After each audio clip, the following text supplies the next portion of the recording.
He gave a bleeding biker a bottle of water in a dim warehouse aisle, 40 seconds of humanity. By sunset, he lost the job that fed his daughter. By dawn, 40 engines rolled onto his street chrome, flashing like stormlight. This is Single Dad Lost His Job for Helping a Biker. Hell's Angels sent 40 riders to his house. If you believe one small mercy can rewrite a life, follow this story to the end and tell us in the comments which city you're watching from so we can see how far this road of hope has traveled. Buckle up. Listen close. Because kindness moves faster than fear, and tonight it's roaring louder than regret. One choice. One life changed forever. Tonight. The warehouse lights hummed faintly, flickering above rows of stacked boxes that looked like silent towers in the dim early morning. It was barely 6 o'clock, but the chill in the air cut sharp as glass, and Mark Danner had already been on his feet for hours. His boots echoed against the concrete floor as he walked his section, scanning for anything out of place. Mark had been doing this job for more than a decade, security inventory checks, the occasional overtime when another man didn't show up. It wasn't glamorous. It didn't pay much. But it was steady, and steady was all that mattered when you were raising a 10-year-old daughter alone. That morning, though, something felt off. At the far corner where the camera's blind spot stretched like a darkened pocket, a shape shifted. Mark's brow furrowed. He moved closer, slow, cautious, though fatigue made his steps heavy. What he found made his breath hitch. A man slumped against the crates. Leather jacket torn at the sleeve, a crust of dried blood at his collarbone, one eye swollen nearly shut. He looked like he'd been beaten and left to rot. His chest rose shallowly, breath wheezing, but his posture, head tilted up, spine stiff, still carried a stubborn pride. Mark froze. His first thought wasn't rules or trespassing or calling it in. His first thought was this man's hurt. He glanced toward the camera overhead. The angle missed this corner by inches. Nobody would see. Nobody would know.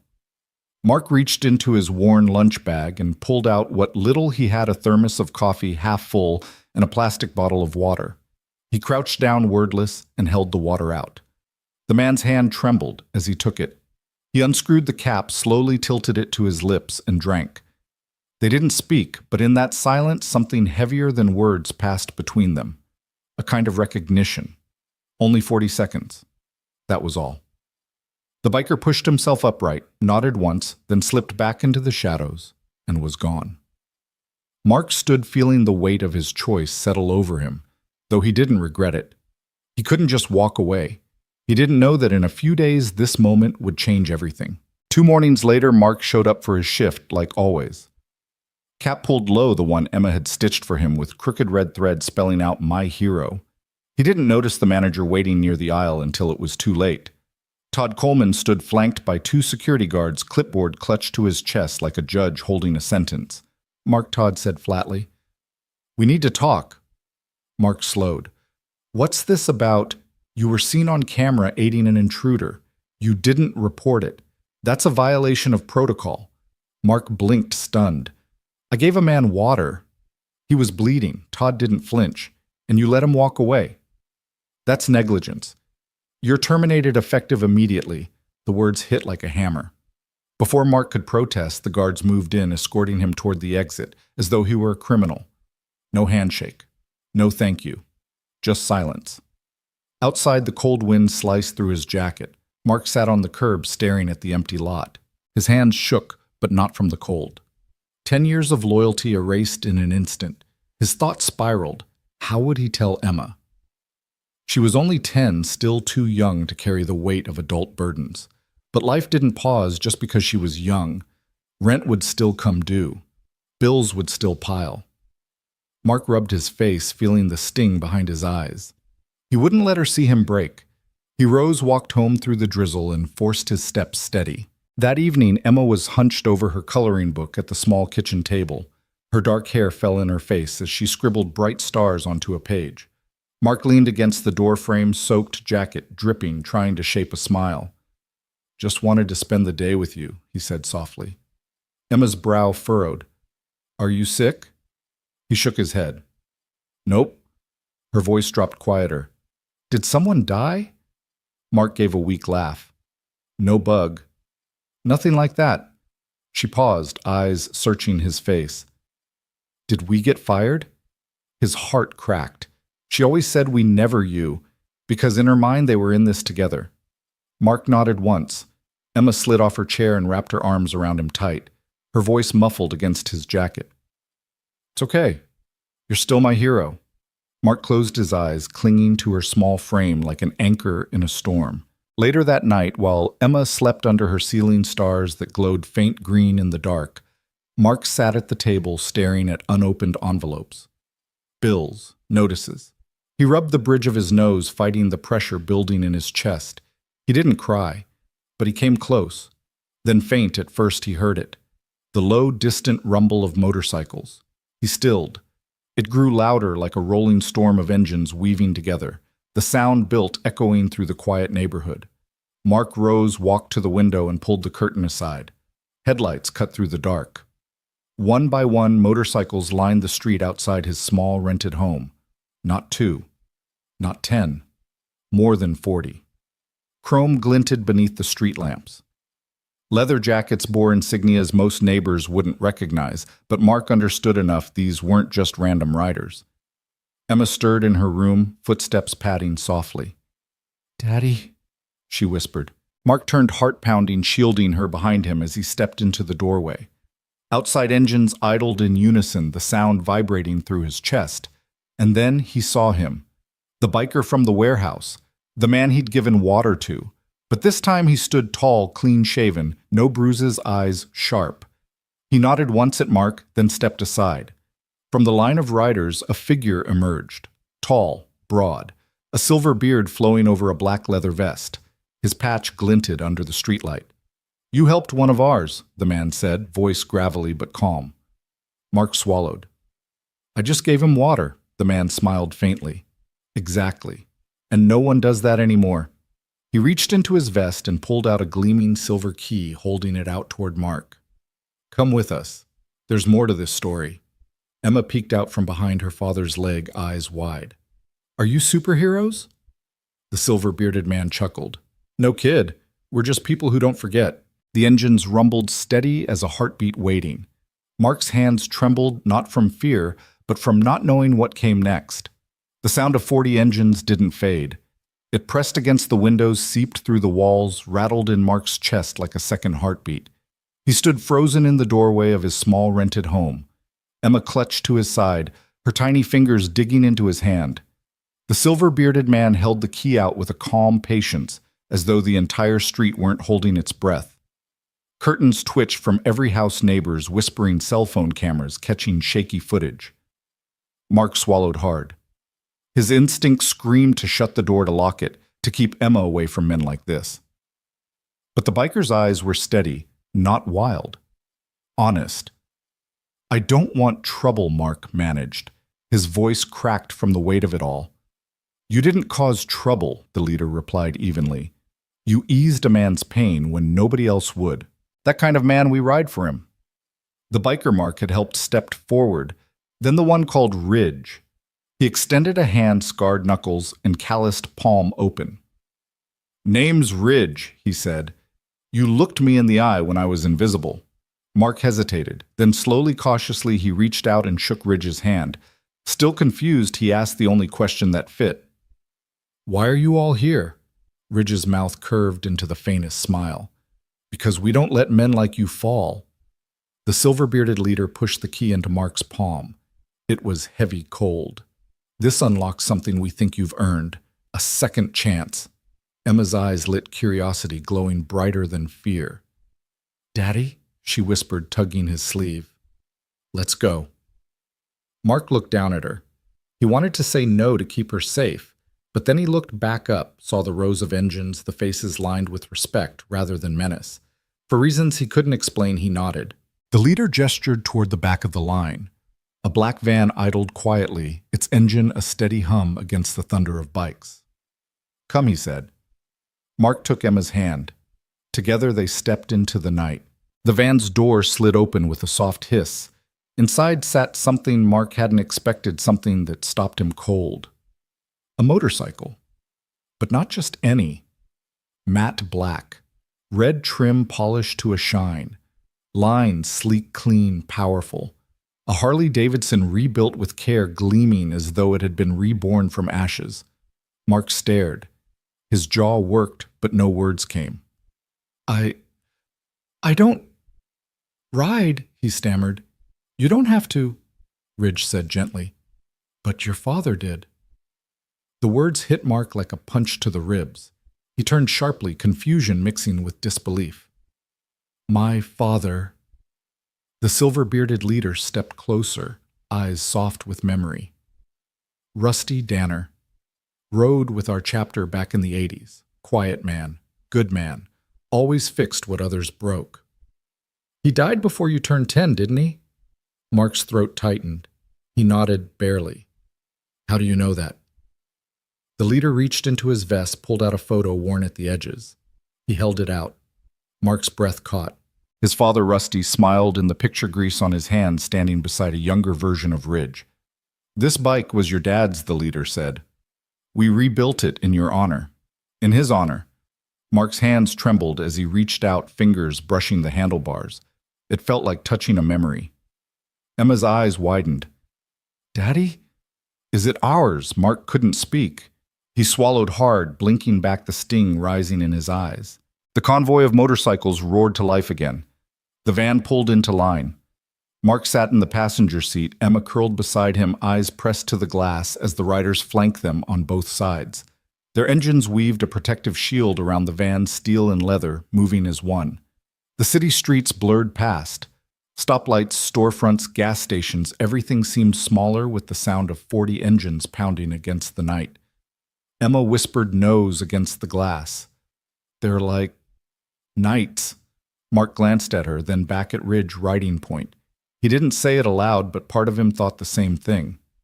They drove for nearly an hour past neighborhoods and highways until finally the convoy slowed. They turned into a wide, empty lot where a weathered building stood. At first glance, it looked abandoned. Dust on the windows, paint peeling, but then the garage doors rolled open. Lights flickered on inside.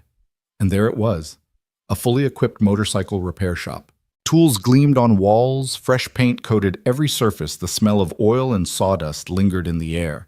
Above the entrance, a freshly painted sign read in bold letters, Danner Customs. Mark froze. What is this? Ridge stepped up beside him, his eyes steady. Your new workplace, your new beginning. Mark shook his head, stumbling back a step.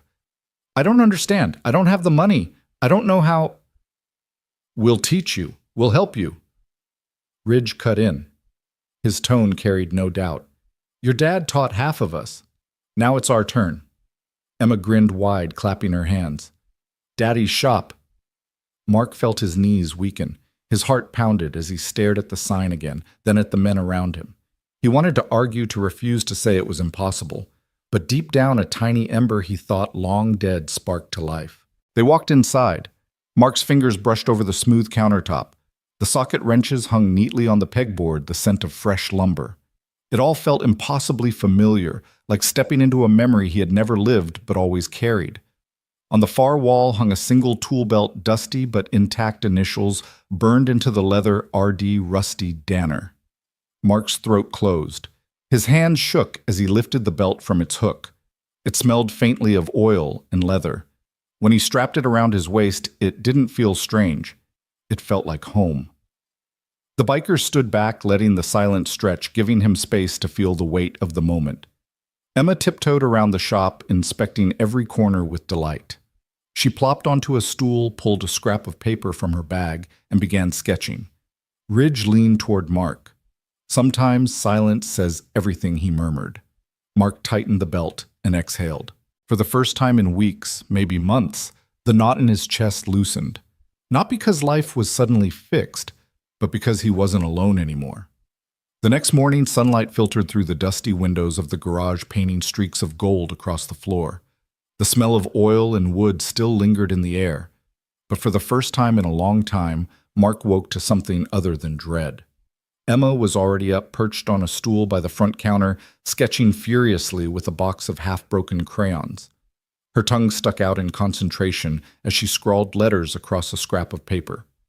Mark rubbed the sleep from his eyes and leaned against the doorway, watching her. What are you drawing, Bug? Emma turned the paper around proudly. Bold letters spelled Danner Customs outlined in shaky flames. Our shop sign, she said with a grin. Mark's chest tightened. He didn't know whether to laugh or cry. That's pretty good. It's perfect. Ridge's gravelly voice cut in from behind. He leaned against the workbench, arms folded, eyes crinkling with approval. We'll get that painted on the window. Emma beamed. Mark shook his head, still overwhelmed. I don't even know where to start. I don't know what I'm doing here. Ridge pushed off the bench. You'll learn. You've got the hands for it, same as your old man. The silver-bearded leader stepped forward, his tone calm, steady. Listen, Mark. This isn't charity. This is legacy. Your father gave more to us than you'll ever know. We're not handing you a gift. We're giving back what was always meant for you. Mark lowered his gaze, fingers tugging at the tool belt strapped around his waist. The leather felt heavy, worn, but grounding. I'm not him, No Ridge said simply. You're you, and you're the man who gave a stranger water when the world would have walked away. That's enough. Mark swallowed hard, unable to respond. By midday, the bikers had gone, leaving Mark and Emma alone in the garage. The silence felt strange, heavy, but not unwelcome. Mark wandered the shop, brushing his hand across the polished surfaces, the neatly arranged tools. Every detail screamed of preparation of men who'd thought this through. Bill still waited at home. The world outside hadn't changed. But standing there, he felt something he hadn't in months possibility. The bell above the front door jingled. Mark turned startled as a woman stepped inside. She wore a faded denim jacket, her hair pulled back, fatigue etched into her face. Is this open? She asked softly. Mark hesitated. Not really. Not yet. Her shoulders slumped. Figures. She held up a bike helmet. Chain snapped on my Harley. Can't afford the dealer. Mark glanced at the bike parked outside a battered machine that looked as tired as she did. He opened his mouth to refuse, but Emma tugged his sleeve. Daddy, you can help her. The woman looked embarrassed, ready to back out. Sorry, I shouldn't have, No Mark interrupted, straightening. Wait, let me see it. It took him 2 hours and 3 failed attempts before he managed to fix the chain. His fingers were raw, his shirt stained, but when he rolled the bike back out, it purred steady. The woman blinked, stunned. You did it. Mark shrugged, wiping sweat from his brow. Just took some elbow grease. Tears welled in her eyes. My husband used to do this. He's gone now. I didn't know what to do. Mark froze. He wasn't sure how to respond. But then she stepped forward, hugged him tight, and whispered, You didn't just fix the bike. You fixed something I thought was gone. Mark stood stunned, arms hovering awkwardly before he patted her back gently. Emma clapped her hands. See, Daddy, you can do it.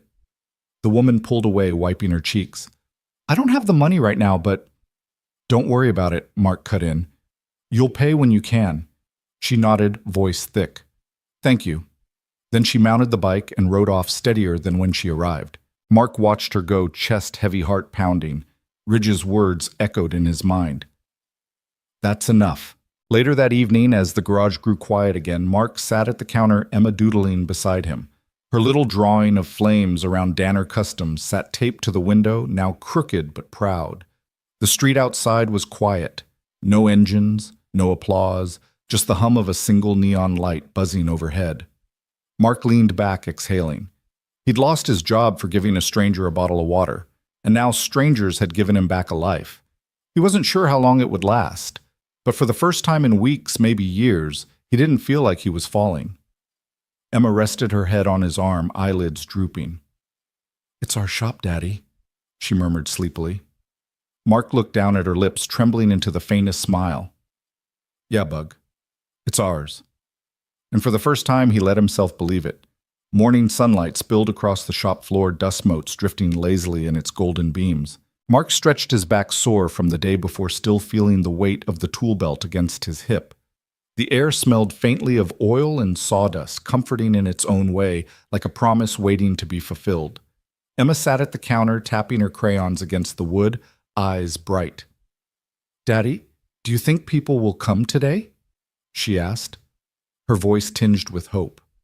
Mark gave a faint smile, though doubt gnawed at him. Maybe. We'll see.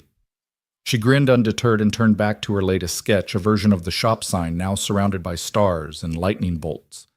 Before Mark could answer, the faint roar of an engine echoed from the street outside. His stomach tightened, unsure whether to expect another customer, or something else. The door opened, the bell chiming. Ridge stepped in his boots, heavy against the concrete, his presence filling the room. "You survived your first day," Ridge said with a crooked grin. "Barely," Mark muttered. Ridge glanced at the crooked sign Emma had taped to the window. He smirked. "Looks official to me." Emma puffed her chest proudly. "I made it?" Ridge crouched to her level voice, softening. "Then it's already the best shop in town." Emma giggled, and Mark felt his chest tighten. There was something in Ridge's tone that reminded him of a big brother he never had. Ridge motioned for Mark to follow. "Come on, there's something you need to see." They walked outside. Parked at the curb was the black Harley from the night before, its paint gleaming chrome polished until it caught the morning sun like fire. Mark's breath caught. "That's my dad's bike." Ridge nodded slowly. "Rebuilt from the ground up, every bolt, every line. We kept it alive all these years." Mark stepped closer, his hand trembling as he brushed his fingers over the handlebars.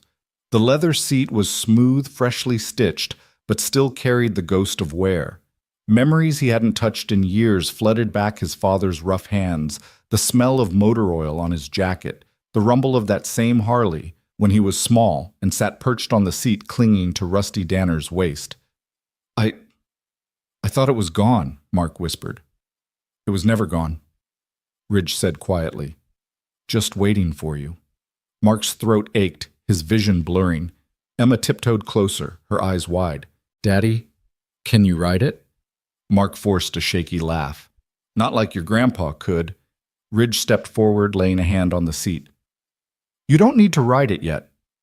But understand this, Mark, your father wasn't just one of us. He saved lives, fixed what was broken when no one else could. Men still ride today because of him." Mark turned sharply. "You knew him." Ridge's eyes softened. "He patched my gas line on a winter ride with nothing but duct tape and grit. Saved my life. That's why we rebuilt this. Not just for him, for you." The silver-bearded leader approached, then his presence commanding without force. He held another object in his weathered hands, a small tin box, its surface scratched with years. He offered it to Mark. Inside lay a handful of old photographs, some yellowed edges curled. One showed Rusty Danner, grinning grease on his hand's arm slung around a much younger Ridge. Another showed Rusty on that very Harley. Emma's wide eyes reflecting his face almost perfectly. Mark's heart slammed against his ribs. He was one of the quiet ones, the leader said softly. Didn't talk much. But when you needed him, he was there. That kind of man leaves a mark that doesn't fade. Mark closed the tin box, slowly swallowing past the lump in his throat. "I don't deserve this." The leader tilted his head. "That's where you're wrong. You gave Ridgewater when the world turned its back. That tells us everything we need to know." Emma tugged at Mark's sleeve, her eyes shining. "Daddy, Grandpa's bike is ours now." "Isn't that amazing?" Mark knelt, cupping her face gently. His voice broke. "Yeah, Bug. It's amazing." By afternoon, the shop felt alive again. Ridge showed Mark how the lifts worked, guiding his hands through motions with patience. Another biker Chains explained the booking software, his gruff voice softening whenever Emma asked questions. Emma darted around the shop like a tiny inspector, sketching her official logos on scraps of paper and sticking them to the walls. At one point, she climbed onto the stool and declared proudly, "This is the best place ever." Mark laughed, shaking his head. "You're the boss already, huh?" She nodded seriously. "Yep, I'm your partner." Ridge smirked. "Smart kid." "She's right. You're not doing this alone." Mark's gaze swept across the shop, the tools, the bike, the men who stood quietly in his corner. He felt the knot in his chest loosen just a little more. For the first time, he wasn't defined by what he'd lost. He was standing in what he might gain. That night after the bikers had left, Mark and Emma sat outside the shop on the curb. The sky above turned purple, streaked with orange from the setting sun. Emma leaned against him, tired but glowing with excitement. "Do you think Grandpa would be proud?" she asked softly. Mark stared at the Harley through the open garage door, the bike gleaming like a monument. His throat ached, but he managed a whisper. Yeah, Bug. I think he would. The engines of the day had faded, replaced by crickets and the soft hum of the streetlight. For the first time in a long time, Mark allowed himself to believe in tomorrow. The morning air carried a crisp bite, the kind that made breath visible and reminded Mark of long-forgotten autumns with his father. He stood in front of the garage, staring up at the freshly painted sign, Danner Customs. The bold letters gleamed in the sun, Emma's crooked drawing taped proudly in the corner of the window beneath it. His chest swelled with pride, but also fear. This wasn't a warehouse shift where you clocked in and clocked out. This was his name above the door. His father's name. His responsibility.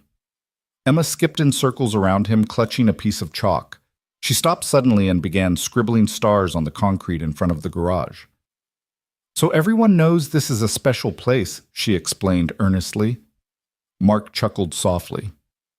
You're doing all the advertising for me? Of course, she said, tongue sticking out as she worked. I'm the boss, remember? Before he could reply, the low rumble of engines approached. Mark stiffened, the sound still foreign in his quiet street, but when the convoy of bikers came into view, his tension eased. Ridge led the pack, followed by half a dozen riders. They parked with precision engines cutting off in near unison. The silence that followed was almost reverent. Morning, Ridge called, stepping off his bike. Morning, Mark replied, wiping his palms nervously on his jeans. Ridge's gaze swept across the shop. You ready for the next step? Mark hesitated. What step? The silver-bearded leader who'd stayed in the background before walked forward now. His eyes held the weight of quiet authority. The world already thinks you've got a shop, but now it's time to run it. Mark's stomach twisted. I told you I don't know how to do this. Ridge's voice dropped, calm but firm. Then you'll learn, starting today. The bikers spread out, each moving with purpose. One checked the lifts, another organized the tool wall. Chains booted up the booking software, his thick fingers surprisingly nimble on the keyboard. Emma sat on the counter, swinging her legs as she watched with wide eyes. It's like a team of superheroes, she whispered. Mark swallowed.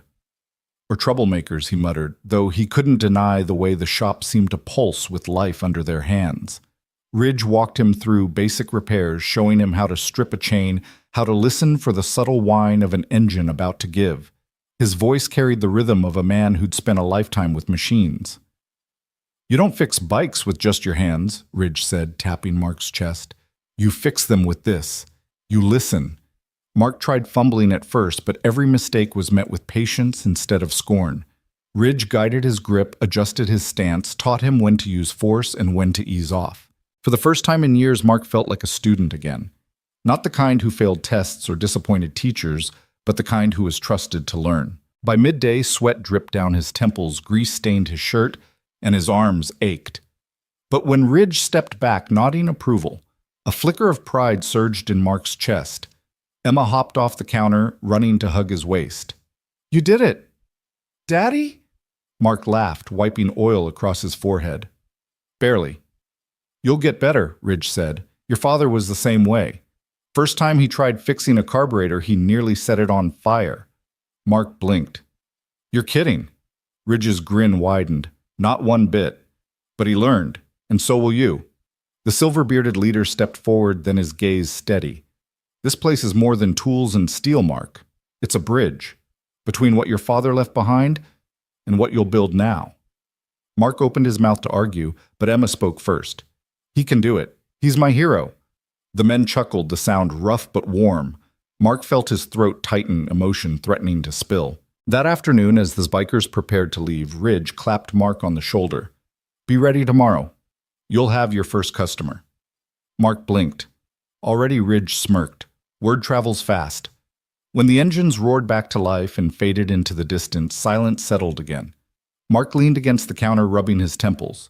His body ached, but it was a good ache, the kind that came from work that mattered. Emma taped another sketch to the wall, a stick-figure family standing in front of a giant motorcycle, all smiling. Above it she wrote in uneven letters, Our Shop. Mark stared at it for a long moment. Then he whispered, almost to himself, "Maybe this really is ours." The next morning, he arrived early. He wiped down the counter's polished tools, tried to make the space look less like a gift and more like his own. His nerves buzzed like live wires. The bell over the door jingled. A woman stepped in, tired-eyed faded jacket, a helmet dangling from her fingers. Her voice shook slightly. "Is this place open?" Mark hesitated, heart pounding. This was it. He straightened, met her eyes, and said, "Yes, we're open." The woman lingered just inside the doorway, shifting her weight nervously, eyes darting around the spotless garage as if afraid she didn't belong. The smell of oil and new paint filled the silence between them. Mark wiped his palms on the rag tucked into his belt, trying to look confident, though his stomach churned. "What's the problem with the bike?" he asked, his voice steadier than he felt. She held up the helmet like a peace offering. The chain snapped. "Dealer wants $500 just to look at it. I can't." She trailed off, her throat tight with shame. Mark nodded slowly. He understood that tone all too well, the tone of someone standing at the edge, tired of fighting battles no one else could see. Emma hopped off the stool where she'd been sketching and scurried over, her hair bouncing. "Daddy can fix anything," she declared, puffing out her chest. "He fixed Grandpa's bike." Mark flushed. "Bug easy?" But the woman's lips trembled into a small, grateful smile. "Is that true?" Mark hesitated, then gave a little shrug. "I can try." They rolled the battered Harley inside. Mark crouched down, examining the snapped chain, the scuffed paint, the tired look of a machine that hadn't been loved in a long time. "It's been through a lot," he murmured. The woman crossed her arms, hugging herself. "So have I." Their eyes met, and something unspoken passed between them. Mark swallowed. "Give me a couple hours." She nodded, biting her lip, then wandered to the corner where Emma was back at her coloring. They began chatting softly, Emma pointing out stars on her picture, the woman laughing gently for the first time in what looked like weeks. Mark set to work. His hands shook, at first clumsy with nerves, but the longer he worked, the more instinct took over. He remembered Ridge's calm instructions, the way his father's tool belt felt snug around his waist, grounding him. The first attempt failed. The second nearly did too. But he refused to quit. Sweat dripped into his eyes. His arms ached, but he kept pushing. Finally, after what felt like forever, the bike purred back to life under his hands. Mark exhaled a shaky breath, chest heaving. He wheeled it forward, wiping grease from his palms. The woman's eyes widened. You fixed it." Mark gave a modest shrug. "It should hold. Might need some extra tuning in a few weeks, but you're good to ride." Her voice broke. "My husband, he used to fix it. He's gone now. I didn't think I'd ever hear it run again." Mark froze, unsure what to say. But then she stepped forward, suddenly wrapping her arms around him. The hug was fierce, desperate, grateful. "You didn't just fix the bike," she whispered against his shoulder. "You gave me something back I thought was gone." Emma clapped her hands, grinning from ear to ear. "Told you Daddy could do it." Mark chuckled softly, his chest tight with emotions he couldn't name. The woman pulled back, wiping her cheeks quickly. "I don't have the money right now. I'm so sorry." "Don't worry about it," Mark interrupted gently. "You can pay when you can, or not at all." Her lips trembled. "Thank you. Really." She strapped on her helmet, mounted the bike, and rode off the engine, humming smoother than it had in years. Mark stood in the doorway, watching until she disappeared down the street. Later that evening, Ridge returned. He found Mark leaning against the counter, Emma asleep beside him, with crayons still clutched in her fingers. Ridge glanced at the empty space where the bike had been. First customer Mark nodded, weary but proud. She couldn't pay. "I told her not to worry." Ridge smiled faintly. "That's the way your old man did it too. Sometimes payment ain't in dollars." Mark's throat tightened. "I don't know if I can do this, Ridge. Bills don't wait." Ridge leaned in, voice low but firm. "You'll figure it out. You've already started. And you're not alone in this." Mark exhaled slowly, glancing at Emma curled against his arm. For once, he let the hope flicker without smothering it. Over the next few days, word spread quietly. One customer became 3. 3 became 5.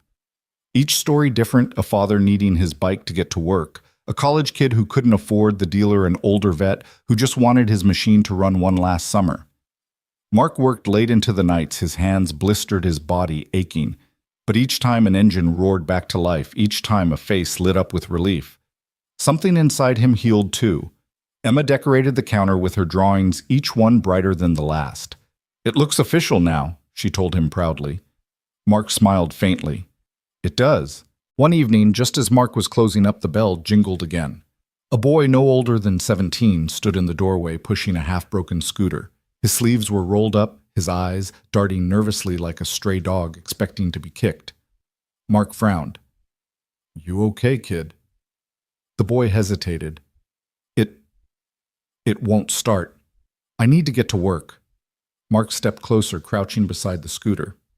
"What's your name, Eli?" the boy muttered, avoiding his gaze. Mark glanced up, catching the bruised shadows beneath his eyes, the weariness that didn't belong on someone so young. "All right, Eli," he said gently. "Let's see what you've got here." Eli shifted his weight uneasily, one hand gripping the scooter's handlebar like it was the last thing tethering him to the world. His clothes were thin for the weather, his sneakers frayed, and though he tried to stand tall, Mark could see the exhaustion written in every slouch of his shoulders. Emma peeked from behind the counter, her eyes wide with curiosity. She tilted her head, whispering, "Daddy, he looks hungry." Mark gave her a small nod, then turned back to Eli. "Where are you headed?" The boy shrugged, his gaze fixed on the floor. "Night shift at a diner. Bus stops running after 11. I'll get fired if I don't make it." Mark crouched down by the scooter, running his fingers along the rusted frame. The thing was a mess, wiring, frayed engine caked with grime bolts loose. Most people would have tossed it. "You keep this thing running by yourself?" Mark asked. Eli gave a little shrug, shame flickering across his face. "Best I can. Learned from YouTube." Mark let out a breath through his nose. "Not a bad start, but it needs more than duct tape and prayers." For the next hour, the garage filled with the smell of oil and the scrape of metal on metal. Mark worked steadily, guiding Eli's trembling hands through the steps. "Hold this wrench steady," Mark said, demonstrating. "Don't force it. Let it give." Eli followed, clumsy at first, but quick to learn. Sweat dripped down his temple, but his focus didn't break. Emma hovered nearby, handing them tools when they needed, her small face glowing with the importance of helping. At one point, Eli muttered, "Nobody's ever shown me this before." His voice cracked on the words, as though admitting it was harder than the work itself. Mark glanced at him. "Well, now someone has." The boy swallowed, blinking rapidly as he tightened a bolt. When the scooter finally coughed to life, its engine sputtering but running, Eli's jaw dropped. He stood frozen, staring at it as though it were a miracle. "How much?" he asked quickly, panic in his eyes. "I don't have." Mark held up a hand. "Nothing. You don't owe me." Eli shook his head. Disbelief etched into every feature. "That's not. People don't do that. Not for me." Mark studied him. The shadows under his eyes, the gaunt cheeks, the way his hands shook even now. He saw something painfully familiar, the look of someone who'd been left behind too many times. "You looking for something steadier?" Mark asked, wiping grease from his hands. "We could use a hand sweeping up running errands. Nothing fancy. But it's honest work." For the first time, Eli's eyes lifted to meet his. They glistened. "You'd hire me?" Mark shrugged casually, though his chest tightened. "If you want it." The boy nodded hard, his throat working. "Yeah, I want it." Emma squealed, clapping her hands. "Now we're a team." Eli let out a shaky laugh, one that sounded unused to joy. Later that evening, when Ridge stopped by, Mark told him about Eli. The biker leaned against the doorframe, arms crossed, watching the boy sweep diligently each movement, careful as though he didn't want to break whatever fragile chance he'd been given. "He reminds me of someone," Ridge murmured. Mark didn't ask who.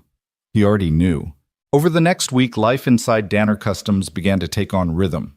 Customers trickled in, sometimes with busted chains, sometimes with engines that hadn't run in years. Mark tackled each job with grit and growing confidence. Eli shadowed him, soaking up every word, his posture slowly shifting from wary to steady. Emma became the shop's little ambassador. She greeted customers at the door, taped her drawings proudly to the walls, and sometimes perched on a stool to supervise, her voice filled with authority. One afternoon, she presented Eli with a drawing of their trio, Daddy, Emma, and Eli, all standing beneath the glowing sign. At the bottom, she scrawled "Family Team." Eli stared at it for a long time before tucking it carefully into his backpack, as though it were treasure. But while inside the shop life grew brighter, outside the world still whispered. Neighbors peeked suspiciously at the stream of leather-clad bikers who occasionally rumbled by. Some crossed the street when Ridge's crew came near. Mark noticed the looks. He saw the unease. Yet each time a customer walked away on a working bike gratitude shining in their eyes, the noise of judgment dulled a little more. One evening, Mark sat at the counter, Emma asleep in a corner, Eli tinkering quietly with spare parts.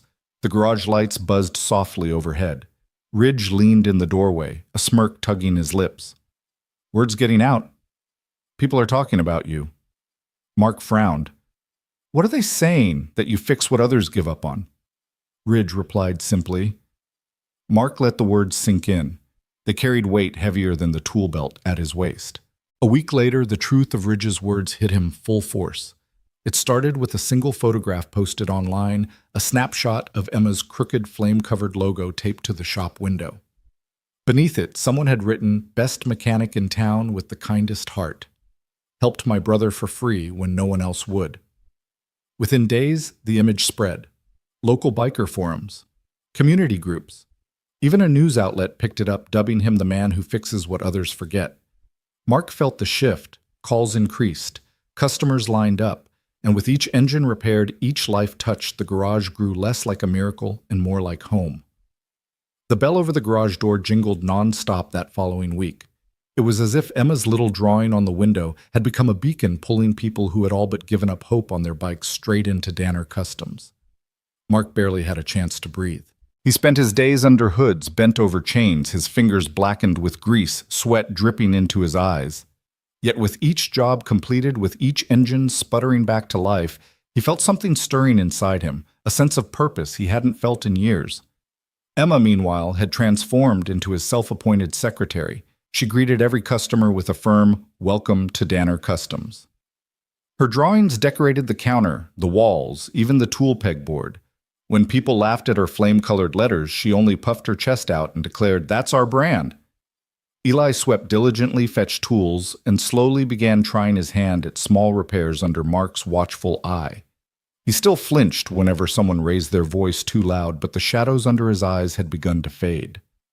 One evening, as Mark closed up shop, he stepped outside into the cool dusk air. Ridge leaned against his bike at the curb, arms crossed, watching him with an unreadable expression. "You're making waves," Ridge said. Mark frowned. "That good or bad?" Ridge smirked. "Depends on who you ask. But around here it's good." The next morning, as Mark adjusted a carburetor on a beat-up Yamaha, the bell jingled again. This time, the man who stepped through the door stopped Mark cold. Todd Coleman, the warehouse manager. The man who'd fired him without hesitation. He looked out of place in the garage, his pressed shirt, wrinkled tie loosened, face pale. His eyes darted across the walls, the tools, the logo taped proudly to the window. Mark straightened slowly, wiping his hands on a rag. His jaw clenched. "Didn't expect to see you here." Todd swallowed. "Neither did I." Ridge emerged from the office, arms folded. His presence filled the room with quiet threat. Todd stiffened but pressed on. "I heard rumors," Todd said carefully, "that you were working with criminals. I had to see for myself." Mark's brows knit. "Is that what you told yourself when you fired me, that I was dangerous for handing someone water?" Todd's face flushed. He shifted, avoiding Mark's gaze. Corporate reviewed the footage. They said, "I acted too fast. You lost your job for something decent. I didn't protect you. I just covered my own back." Silence stretched heavy in the garage. Emma peeked from the counter, her small voice cutting through the tension. "He is a hero. You were wrong." Todd's throat worked. He nodded slightly. Shame etched deep. "I know." For a moment, Mark said nothing. His chest ached with the memory of that cold morning, the humiliation of being marched out like a criminal. He had every right to spit venom back, but instead he exhaled slowly. "Thanks for saying it." Todd blinked, clearly startled. He gave a small nod, then turned and left as quietly as he came. The bell jingled behind him. Ridge stepped forward, his tone low. That took more strength than breaking his jaw. Mark managed a faint smile. "I'm trying." That evening, just as the sun dipped below the horizon, another customer appeared. Not in a car, not on a bike, on foot. A boy thin, shivering in the cooling air, pushed a bicycle with bent wheels through the doorway. His sleeves were rolled high, exposing forearms marred with faint bruises. His eyes were sharp but tired, darting like someone too used to being told, "Leave." Mark crouched down, inspecting the bent frame. Rough day. The boy gave a humorless laugh. Rough life. Ridge leaned in the doorway, his gaze narrowing, but he said nothing. Mark looked up at the boy. "What's your name, Eli?" he muttered. Emma bounded over, curious. "We already have an Eli." The boy gave her a blank stare, then cracked the faintest smile. Mark studied him carefully. "All right, Eli, let's see what we can do." The repair wasn't complicated. What was complicated was the silence that hung in the room. Eli finally broke it, voice rough. "I'm 17. No family. Sleep behind the library most nights. 2 part-time jobs. Scooter broke, so I walk." Mark's chest tightened. He recognized the hollow tone of someone fighting to stay upright when the world had already written him off. When they finished, Eli touched the working scooter like it was a fragile miracle. "How much?" he asked quickly, panic flickering in his eyes. Mark shook his head. "You don't owe me." Eli's face twisted with disbelief. "Nobody does that. Not for me." Mark met his gaze steady. "Then maybe it's time somebody did."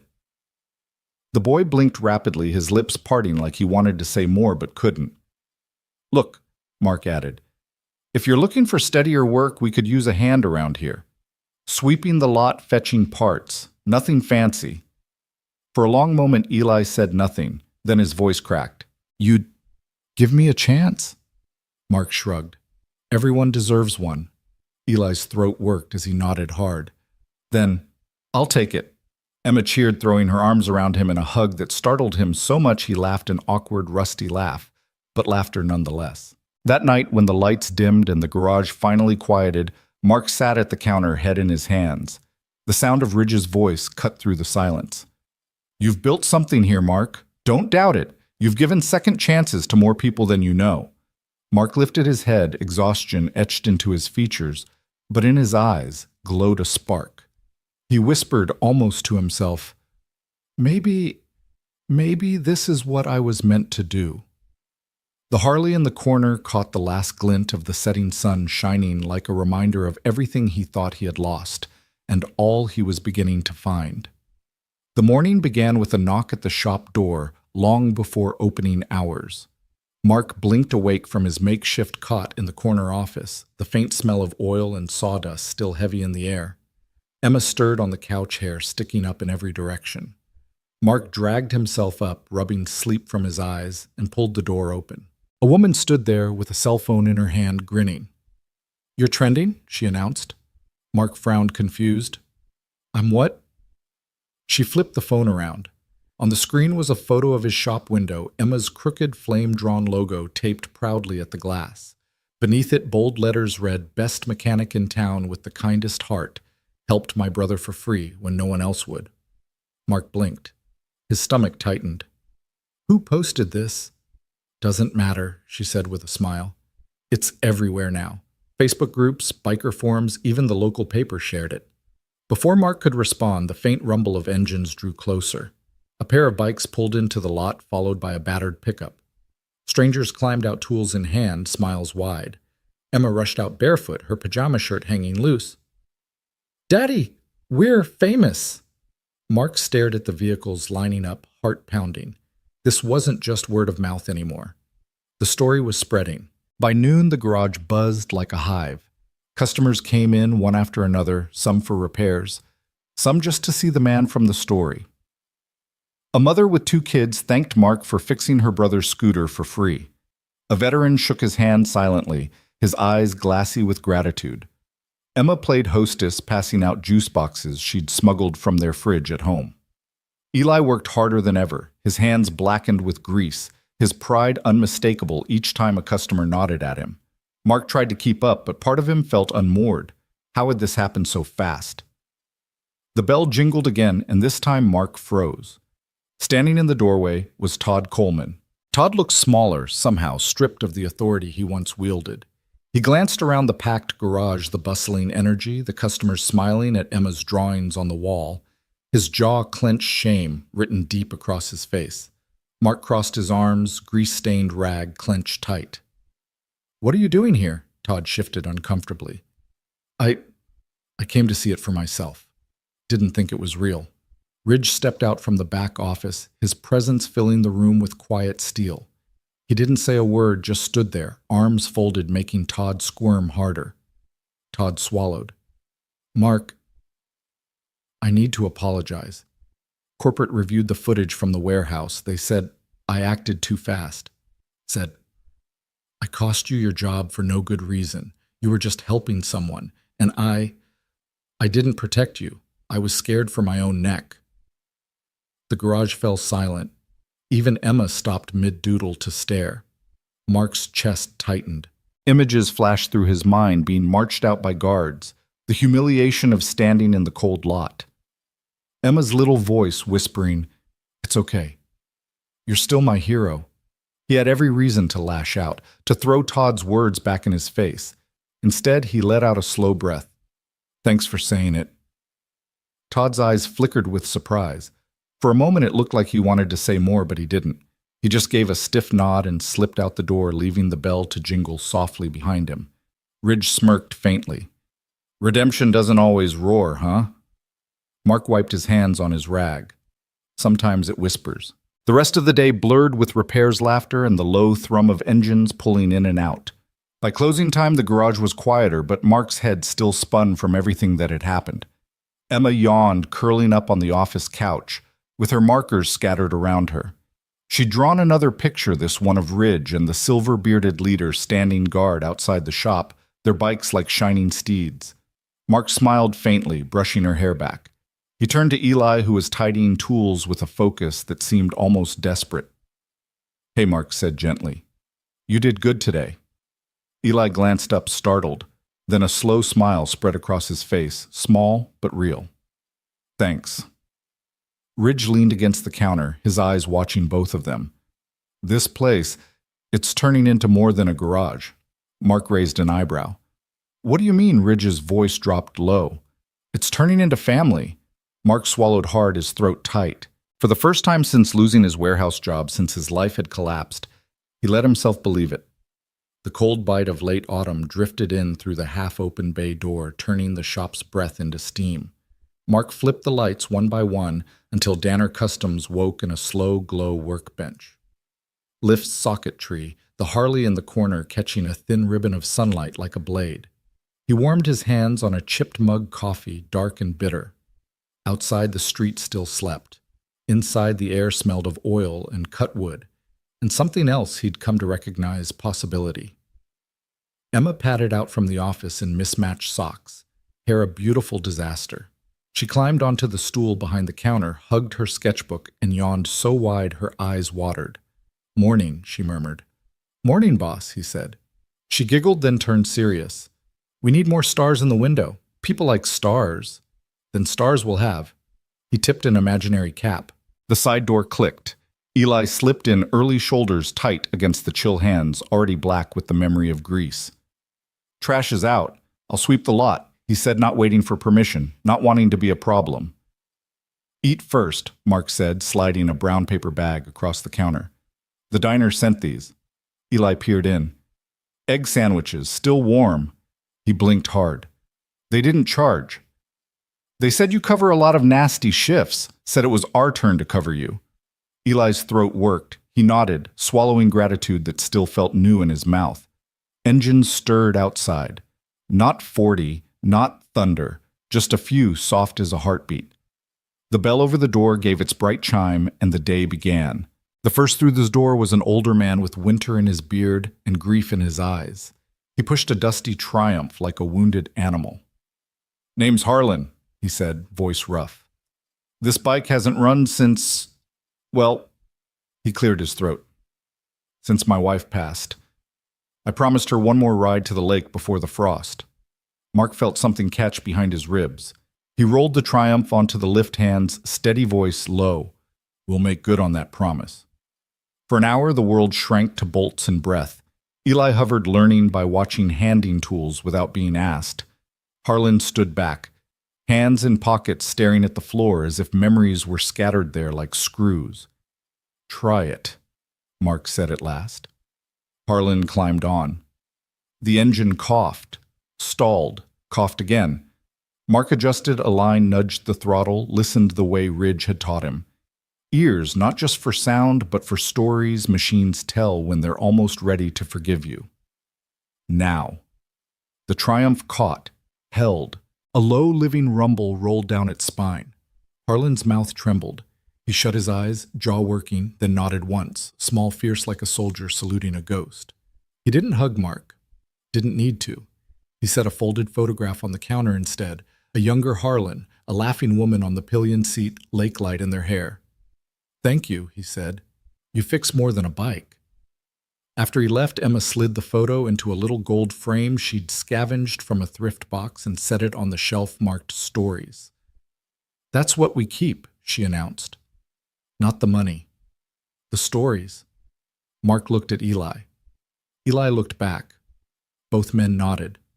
The girl was right. By noon, the bell had chimed so many times it sounded like a tiny church service. A single mom who delivered groceries on weekends. College kid with a scooter that squealed like a kettle whenever he hit 20. A nurse with night shifts who needed a headlight at 3 p.m. because by 3 a.m. the city forgets how to be gentle. Mark's palms blistered beneath the gloves. He didn't care. He matched breath to bolts, learned how to hear anxiety in an engine knock, how to feel hope in the clean sweep of a chain. At some point, Ridge drifted in and took up space the way mountains do, quiet, inevitable. He didn't announce himself. He just set a box of parts near the pegboard, poured coffee into a paper cup, and started teaching Eli how to listen with fingertips, not just ears. "Pressure's not your enemy," Ridge said, guiding the boy's hand. "Panic is. Breathe, then turn." Eli tried again. The stuck bolt relented with a soft, decisive sigh. He jerked his head up, startled, then grinned like a kid seeing snow for the first time. See, Ridge's mouth barely moved, but the pride was a sunrise. "It's not magic. It's respect." Emma clipped a star sticker to Eli's shirt. For bravery, she decreed. He didn't peel it off. Mid-afternoon, a reporter showed with hair perfect and questions sharper than her smile. A cameraman trailed her like a shadow. "You're the man who was fired for handing a biker water," she said, as though reading a headline out loud. "Can we get you on camera?" People love a redemption arc. Mark's stomach flinched. Cameras meant spectacle. Spectacle meant the story could stop being theirs. Ridge drifted between them, polite as a locked door. "He's got engines to fix," he said, "but I can tell you what matters." The reporter glanced at his vest.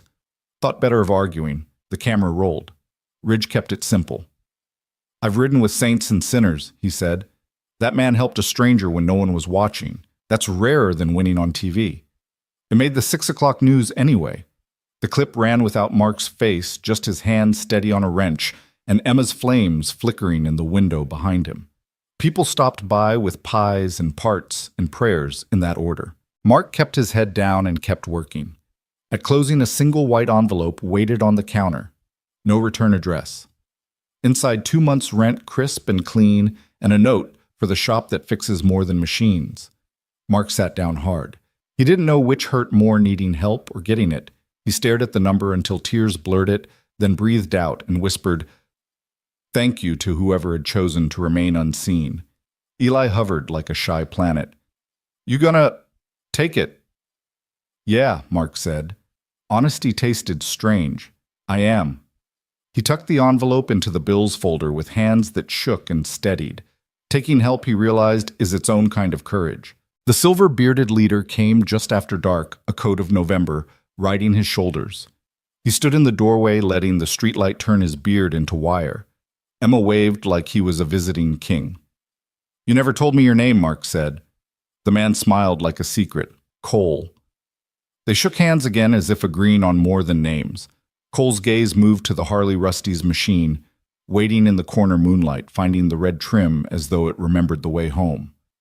"Ridge says the work is true," Cole said. "Says you're listening with your hands." "I'm trying," Mark said. "Some days it feels like cheating, like this place was handed to me." Cole considered him a long moment. Gifts aren't the same as charity. A gift says we see what you are before you believe it. The rest you earn day by day. Mark didn't answer. He didn't need to. Cole's voice softened. There's a ride coming up. Nothing loud, just road and air and a stop where wind remembers. Tomorrow at first light. If you're ready. Mark's throat tightened. He looked at the Harley. At Emma asleep in the office with markers still in her hands. At Eli quietly stacking tires in perfect towers as if order could keep his life from falling apart again. I'll be here at dawn, Mark said. If the bike will forgive me. It will, Cole said. It was built to carry Danners. That night, rain came thin and silky tapping at the bay door like a polite guest.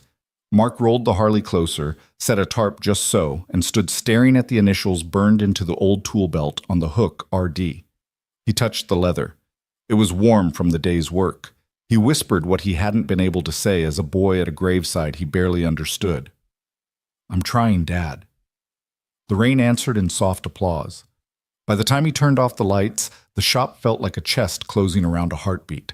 He spread a blanket over Emma, slid a second toward Eli without making a show of it, then sank onto the office cot and let exhaustion pull him under. For a moment, just before sleep, he felt the old fear rise. This won't last. The other shoe will drop. All of this is a trick the world plays before it laughs. He breathed past it, listened to the rain, to the tiny click of cooling metal, to a different sound deeper and steadier, the quiet, stubborn rhythm of a life refusing to break. Dawn came silver and thin. The rain had washed the street clean, left the sky the color of new steel.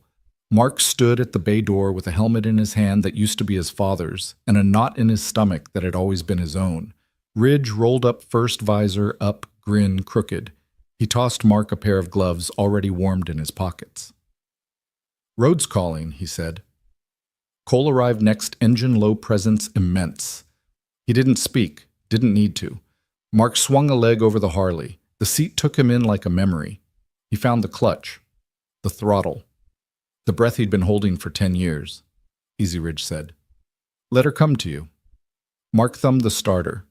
The Harley woke not with a roar, but with the steady, satisfied exhale of something that knows its purpose. It thrummed through his bones, through the soft places he'd tried to armor. He looked back at the shop, Emma framed in the office window with bedhead and a blanket around her shoulders. Eli beside her, two silhouettes raising their hands like a blessing. Mark nodded. Ridge eased out. Cole followed. Mark tucked in behind them. The street opened. The morning lifted. Ahead, the road stretched a ribbon, laid across a country that sometimes forgets how to be kind. He rolled on the throttle. The bike answered. Not loud, not angry, true. And as the three of them slipped into the clean light of a new day, Mark felt it fear, yes, but also something bigger, something truer, a quiet readiness for wherever the road would ask him to go next. Tomorrow there would be customers and bills and busted parts and people who needed saving in ways that don't make the news. Tomorrow he'd keep fixing what others gave up on. But today he rode.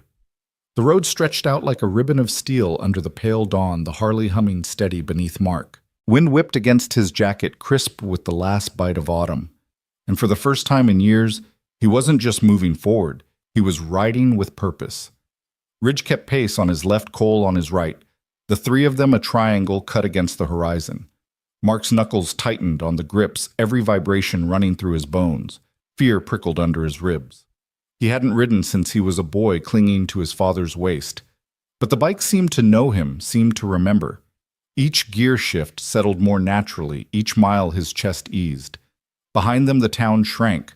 Houses became fields, fields gave way to winding roads carved through low hills where morning fog clung stubbornly. The engines were the only voices, a chorus that said without words, "You're not alone." They rode in silence for nearly an hour before Ridge lifted a hand signaling. The convoy, just 3 souls, but it felt larger, slowed to a pullout lined with wildflowers bending under the wind. Mark coasted to a stop, boots crunching gravel. He killed the engine, the sudden quiet ringing in his ears. There beyond the field stood a stone marker, weathered but cared for the engraving clear despite the years. Rusty Danner. Mark's breath caught sharp and sudden. His knees nearly gave. He hadn't been here since he was a teenager, angry at the world too broken to say goodbye properly. Cole stepped closer, voice low. We rebuilt it. For him. For you. For all of us who needed someone like him to remind us what decency looks like. Mark's chest heaved. His fingers fumbled with the helmet strap until he yanked it free, setting it on the grass with trembling hands. He walked forward, heart pounding in his ears. The air smelled of damp earth and wildflowers. The stone was cool under his palm when he reached it. For a long moment he couldn't speak, his throat locked. Finally he whispered, "Hey, Dad." Ridge pulled off his gloves and set them gently at the base of the stone. "Your old man saved my life once. Patched me up when a busted gas line could have blown us both sky high. He didn't think twice, just did it. I wouldn't be standing here if it weren't for him." Cole set something beside the gloves, a single black leather glove of his own. He patched me together more times than I can count. Not just my bike, my spirit. Mark lowered to one knee. Slowly, he pulled Emma's flame-covered drawing from his jacket pocket, the one she'd proudly taped to the shop window. He smoothed the creases with shaking hands and placed it carefully against the stone. "She made this for the shop," he murmured. His voice cracked. "Said it was ours. Yours too." The wildflowers bent under the breeze, as if bowing. Mark stayed there longer than he meant to, lost in the weight of memory. His father's laugh muffled by time. The smell of oil that clung to his jacket. The sense that nothing was ever really gone if you kept it alive inside you. At last, Ridge rested a hand on his shoulder. He'd be proud. "And for the first time, you believe it too, don't you?" Mark nodded, unable to find words. They stood in silence until the sun crept higher, painting the field in gold. Then one by one, they mounted up. Mark swung his leg over the Harley. This time, the seat felt less like a stranger's and more like an inheritance. He thumbed the starter. The engine rumbled low, steady, loyal. As they pulled back onto the road, Mark glanced once more in the mirror. The stone stood alone, framed by wildflowers and sky. But he didn't feel the ache of abandonment anymore. He felt tethered, rooted. Back at the shop, Emma burst from the office as soon as she heard the engine's return. "Daddy."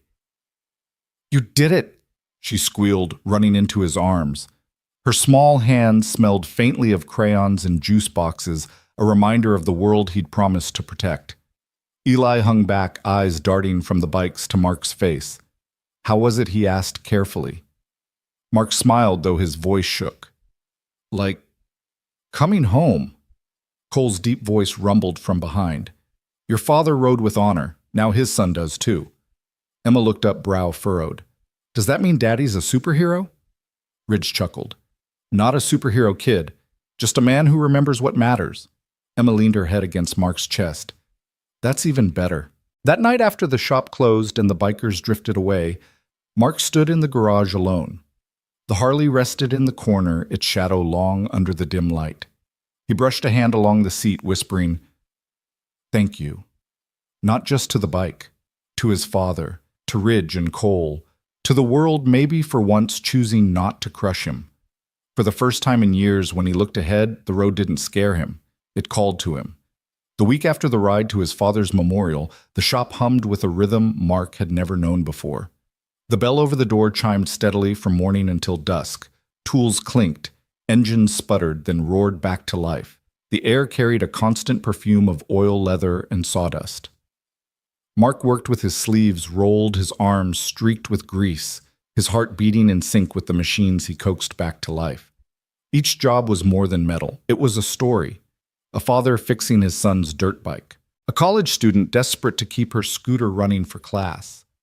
A delivery rider trying to earn enough for rent. Every time Mark finished, every time he handed back a key, he watched relief, gratitude, or even quiet joy cross their faces. It was addictive in a way nothing else had ever been. Emma made the garage her kingdom. She taped drawings to the walls, added doodles to receipts, and proudly told anyone who'd listen, "We fix what people give up on." She wore an oversized apron Ridge had cut down for her, and though it hung crooked, she paraded around like it was a superhero cape. And Eli, he was different now, too. No longer the jittery, wary boy who crept in like a shadow. He carried himself taller, eyes steadier. When he laughed something that had become more common, it cracked like sunlight through storm clouds. One Tuesday morning, Mark got a call that left him uneasy. Emma's school wanted to see him. His stomach knotted. Parent meetings always meant trouble. He left Ridge and Eli minding the shop and walked Emma to school, her hand warm in his, her chatter a shield against his nerves. Inside the classroom, the teacher smiled warmly. "Mr. Danner, it's nothing bad. In fact, quite the opposite." Mark frowned, unsure. "Then why am I here?" The teacher gestured to a bulletin board. It was plastered with essays and drawings. Emma's work stood at the center. In crayon, she'd drawn him in a shop apron, hands resting on a motorcycle, a little girl in goggles beside him. Above it, she'd written in shaky letters, "My dad fixes what people give up on." Mark's breath caught. His throat closed. The teacher's smile softened. "She's been talking about your new shop non-stop, writing about it in essays, drawing it in art. We'd love to have you come speak at Career Day." Mark froze. "Me speak?" The teacher nodded. "Yes. You've built something meaningful. The kids would benefit from hearing your story." For a long moment, Mark couldn't breathe. Him Career Day was for lawyers, doctors, men in suits who hadn't been fired for helping a stranger. He shook his head slightly. "I don't know what I'd even say." The teacher smiled gently. "Just tell the truth. That's enough." That night, Mark sat at the counter long after closing. The garage was quiet, save for the ticking of cooling metal. He stared at Emma's crayon drawing still clutched in his hand. Emma patted in hair damp from her bath pajamas covered in tiny stars. She climbed onto the stool beside him, swinging her legs. "You saw my picture, didn't you?" she asked softly. Mark nodded, voice rough. "I did. Do you like it?" He looked at her eyes burning. "Bug, it's the best thing I've ever seen," she smiled, resting her chin in her hands. "Then you have to go, to Career Day. Tell them what you do." "I'm not like the others, Emma," he whispered. "I don't wear a suit. I don't have a fancy job." She tilted her head, her voice quiet but firm. "You fix things. You help people. Isn't that better than a suit?" Mark chuckled a broken sound that turned into something steadier. He leaned over and kissed her hair. "Yeah, Bug. Maybe it is." When the day arrived, Mark stood in front of a classroom full of curious faces. His hands sweated. His heart thudded loud enough he swore the kids could hear it. Emma sat in the front row, her eyes wide with pride, her little chin lifted like she was daring anyone not to listen. He cleared his throat. "I'm not a doctor or a lawyer," he began, his voice rough. "I fix motorcycles and scooters. And sometimes people, too, I guess." The kids leaned forward, intrigued. He told them about his father, about the Harley that had been rebuilt, about the shop that was more than a shop. It was a place where second chances lived. When he finished, silence stretched. Then small hands clapped. Then bigger ones. The classroom filled with applause. Emma beamed so hard she nearly toppled from her chair. Mark smiled, swallowing hard. For the first time standing in front of strangers, he didn't feel invisible. He felt seen. That evening, Ridge clapped him on the back. "How was Career Day, teacher?" he teased.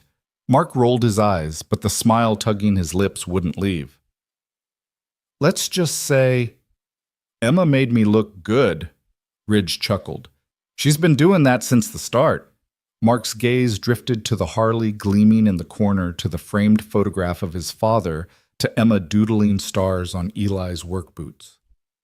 Maybe, just maybe, he thought this wasn't just survival anymore. It was life.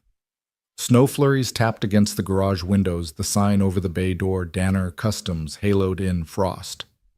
Inside, the heaters coughed and clanked, the air thick with the scent of oil cocoa and sawdust. Emma had demanded cocoa in December. It made the shop feel less like a garage and more like a home. Business slowed as winter deepened. Bikes went into hibernation. Customers counted bills before asking for repairs. Mark adapted. He sharpened snowblower blades, rewired a delivery scooter that stalled every other block, and tuned up a pair of ATVs for a father and daughter who refused to let cold weather steal their weekends. It wasn't glamorous, but it kept the lights on and kept hope warm. Eli rotated space heaters between the lifts like a sentry on patrol. His knit cap slouched over one eyebrow, making him look younger than 17. Whenever a heater sputtered, he tapped it gently, whispering, "Stay with us, man. the same way he coaxed life out of stubborn bolts. Emma turned the office into her own winter wonderland. Paper snowflakes dangled in the window glitter stuck to everything she touched. One evening, she dragged a chair across the floor, climbed up, and stuck a gold star above the doorframe. "So people feel like they walked into a movie?" she announced. "You're the art department then," Mark said, smiling. "I'm the everything department," she corrected, handing him a crooked sticker that read, "Hello, my name is Hero." He laughed and slapped it onto his apron where grease stained it by noon. Neighbors brought cookies and tins, each with handwritten notes taped to the lids. Ridge's crew stopped by occasionally to clear the lot trade jokes with Eli and let Emma plaster star stickers on their helmets. Their engines idled low at the curb, not thunderous this time, more like a choir humming in harmony. On the 23rd, a woman in a red coat stepped inside. Her helmet dangled from her hand, her eyes bright with tears. "You don't remember me," she said, voice shaky. "You fixed my chain when I couldn't pay." She set a casserole on the counter like an offering. "I got the job that week. I can pay now." Mark tried to wave her off. She insisted. They compromised. She paid in lasagna and laughter, plus a 20 slipped under the tin when she thought he wasn't looking. That night, after Emma brushed her teeth and zipped her jacket up to her chin, she lingered in the office doorway. "Daddy, will Santa know where the shop is?" Mark scooped her up, kissing the top of her head. "He knows where kindness lives," he whispered. "He'll find us." Emma nodded solemnly, satisfied. Christmas Eve arrived with skies the color of steel and streets dusted in white. The garage door was half open, letting in just enough light while keeping most of the cold out. Mark tuned a stubborn carburetor while Eli sorted bolts by size with monk-like focus. Emma perched on the counter, her cocoa mustache glowing proudly. Late afternoon brought the first tremor. Faint at first, then swelling. Engines. Mark set his wrench down slowly. Eli's head jerked up. Emma froze, mitten pressed to her lips. The sound grew louder, deeper, filling the street. Mark rolled the bay door open all the way. Headlights cut through the purple dusk. One by one, bikes poured into the lot, 5, 10, then 40, lined in precise formation. Chrome glinted under strands of tinsel. Santa hats perched on helmets. Ribbons flapped against cold wind. A battered speaker crackled faintly with Jingle Bell rock, distorted but joyous.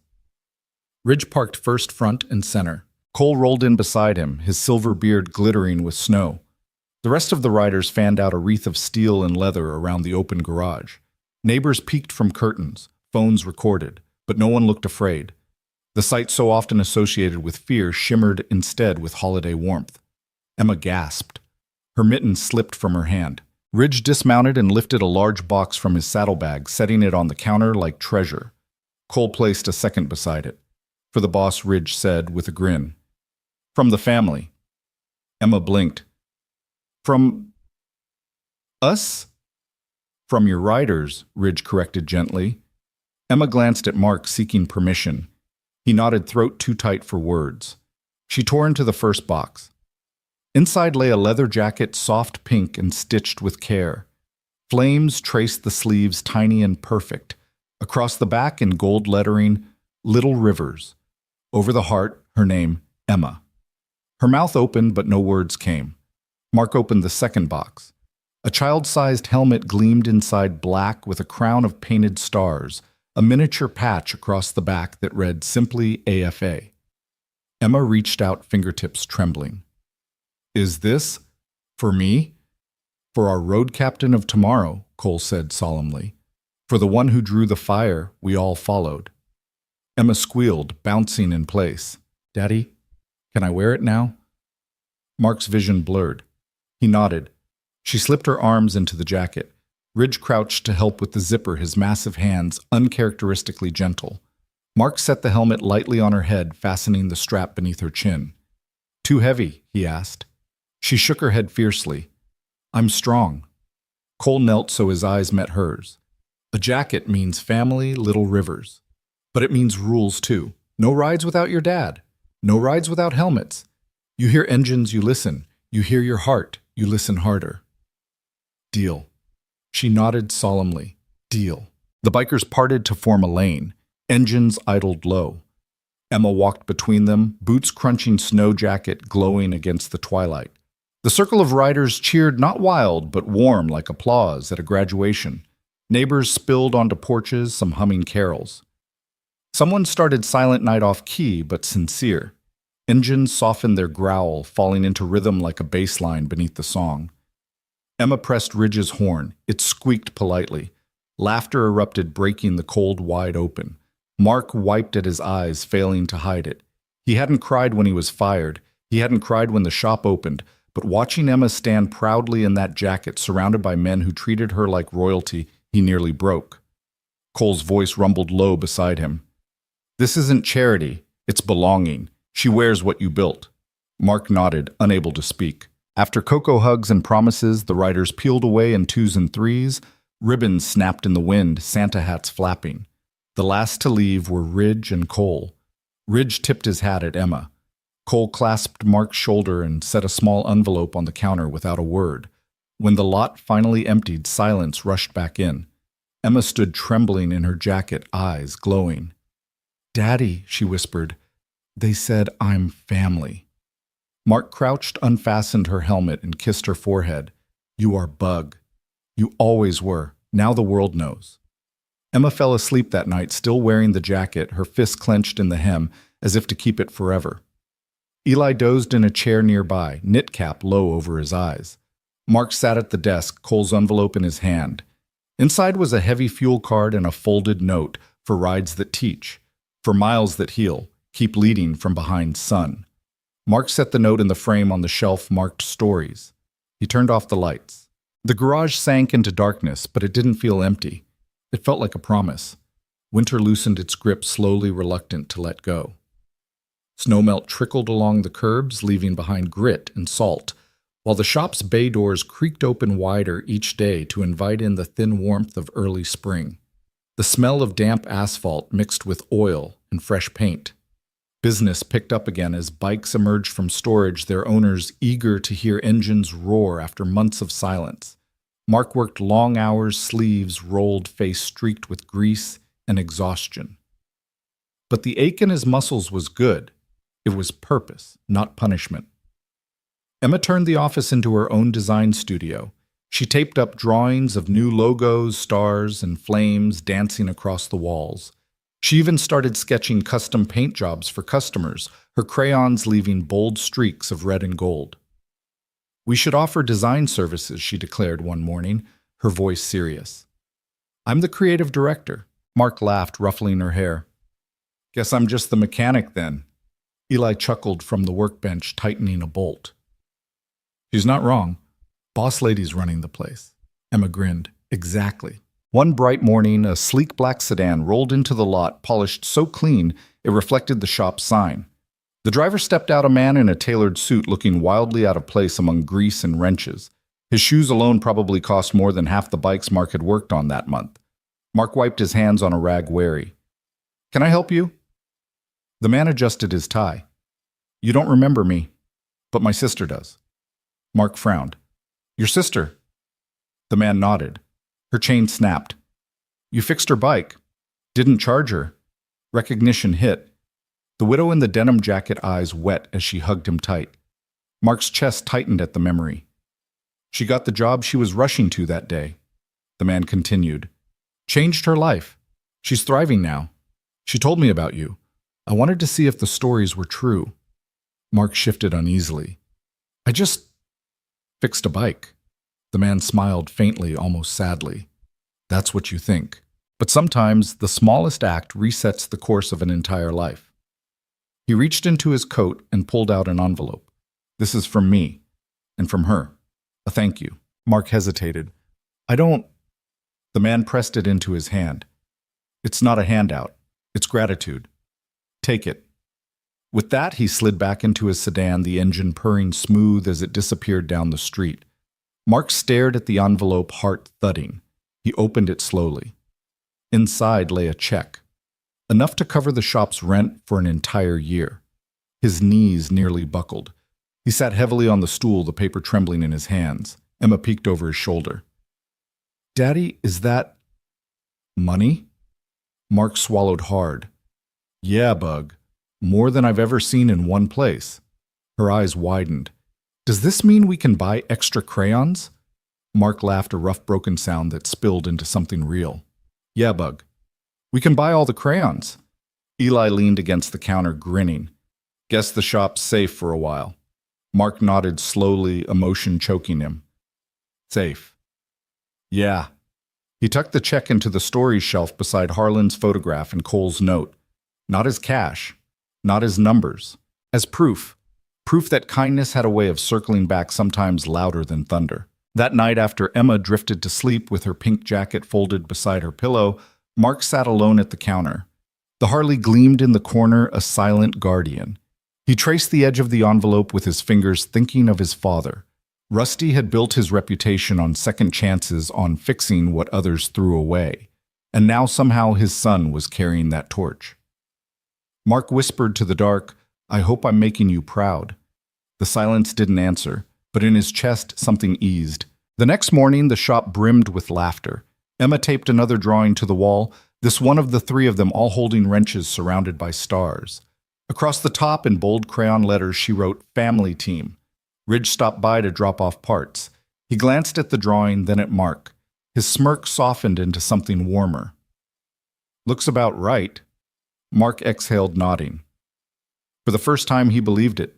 Spring had fully settled in by the time the shop reached its busiest rhythm yet. The bay doors stayed open most days, letting warm air drift in with the hum of bees and the smell of freshly cut grass. Engines purred, laughter echoed, and the clang of tools was almost musical. Danner Customs wasn't just surviving anymore, it was alive. Mark found himself moving with ease between lifts, his body carrying the memory of motions he'd once doubted he could learn. His hands, once tentative, now knew when to push, when to ease, when to listen.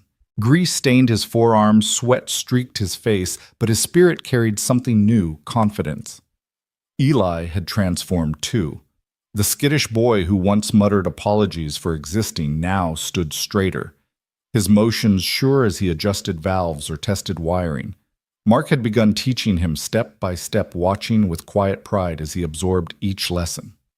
Sometimes, when Eli thought no one was looking, he'd hum under his breath while working a soft, tuneless thing that sounded suspiciously like happiness. Emma ran the front like a true manager. She handed out clipboards, explained repairs in her childlike language, and charmed every customer with her crooked smile. Her pink leather jacket hung proudly on the coat rack, and whenever bikers rolled in, they saluted her as little rivers, their respect as real as if she were grown. One afternoon, while Eli tightened a chain, Mark leaned against the counter watching him. You're getting good at that, he said. Eli shrugged, though a shy grin tugged his lips. You're a good teacher. Mark shook his head. Nah, you just needed someone to hand you a wrench instead of a lecture. Eli's hands stilled. His eyes dropped, and for a moment Mark thought he'd pushed too far. But then Eli whispered, voice rough, Nobody ever did. Not until here. Mark's chest tightened. He reached out, clapped Eli gently on the shoulder. Then we'll keep doing it. One bolt at a time. Eli nodded hard, blinking fast. I won't let you down. You already haven't, Mark said quietly. That evening, when the shop had finally emptied, Ridge stopped by. He found Eli sweeping the lot. Emma perched on the counter, coloring flames on an old receipt, and Mark wiping grease from his hands. Ridge nodded toward Eli. Kid's got good instincts. Reminds me of you. Mark chuckled. Hope that's a compliment. It is, Ridge said. Rusty always said some people just need a place to belong. Looks like you gave him one. Mark looked at Eli, who was carefully lining up the broom against the wall. The boy caught his gaze and offered a small, uncertain smile. Mark smiled back. Yeah, maybe I did. The next day a new customer arrived. A young mother with a baby strapped to her chest, pushing a scooter with one flat tire. Her voice trembled as she explained, I can't afford a replacement. I just need it safe enough to get me to work. Mark crouched down, nodding. We'll make it happen. Eli fetched tools without being asked. Emma entertained the baby with silly faces until the child giggled. When the scooter rolled out of the bay, fixed and sturdy, the woman's eyes filled. I don't know how to thank you. Just keep riding, Mark said simply. She hugged him quick tight, then left the sound of the scooter fading down the street. Eli stared after her, his jaw tight. That was my mom once, he muttered. When I was little. Nobody ever helped her. Mark's throat tightened. He rested a hand on Eli's shoulder. Then we're making sure someone else doesn't feel that alone. Eli swallowed hard, nodding. As weeks passed, Eli's confidence grew. He stayed later, worked harder, absorbed everything. He even began sketching in a battered notebook during lunch breaks, rough diagrams of engines, lists of parts, questions scribbled in the margins. One afternoon, Emma peeked at the notebook and gasped. "Daddy, look." Eli made his own manual. Mark flipped through the pages, stunned. The handwriting was messy, but the detail was sharp. Notes on carburetors, wiring, torque ratios. "You're building more than a notebook," Mark said slowly. "You're building a future." Eli's cheeks reddened. He tried to shrug it off, but the pride in his eyes betrayed him. That night after the garage lights dimmed, Mark sat on the curb outside Emma, curled against his side. Eli leaning on the step nearby. Fireflies blinked in the field across the street. The Harley gleamed faintly through the open door, a silent sentinel. Emma broke the quiet first. "Daddy." "Yeah, Bug. Do you think Grandpa knows what we're doing here?" Mark stared at the Harley, his throat thick. "Yeah, I think he does." Eli's voice came soft but sure. "Then he's proud." Mark turned to him, surprised. Eli met his gaze with steady eyes, and for the first time, Mark believed it. Summer pressed down heavy, the kind that made asphalt shimmer, and the shop's bay doors stand wide open from dawn until dusk. Heat clung to every surface, metal tools burning hot if left too long in the sun, the smell of oil rising, stronger sweat beading on foreheads before noon. But inside Danner Customs, the atmosphere was anything but weary. The garage had become a gathering place. Locals stopped by not just for repairs, but to sit on the old stool by the counter, sip coffee, and talk. Veterans leaned on the workbench, swapping stories. A teenager asked Eli about jobs. Emma darted around in her pink jacket, proudly telling strangers, "We fix things people give up on." Mark often paused in the middle of a repair just to watch them, the small, unlikely family that had formed here. Ridge stopping by with spare parts and advice. Eli's posture no longer hunched with shame, but upright steady. Emma glowing like the shop itself was her stage. And through it all, the Harley in the corner gleamed under the light, a reminder of where it started and how far they'd come. One humid afternoon, the bell jingled and a boy entered, no more than 15, maybe 16. His hands were shoved deep into his hoodie pocket. Eyes sharp with suspicion, he pushed a beat-up scooter that looked ready to collapse. "Need it fixed?" Mark asked gently. The boy shrugged. "Maybe, if it's cheap." Emma bounced over before Mark could answer. "We don't give up on things here," she announced proudly. The boy's eyes flickered like he wanted to laugh but couldn't quite. Mark crouched beside the scooter, inspecting. "This thing's on its last legs, but we can get it running. You working somewhere?"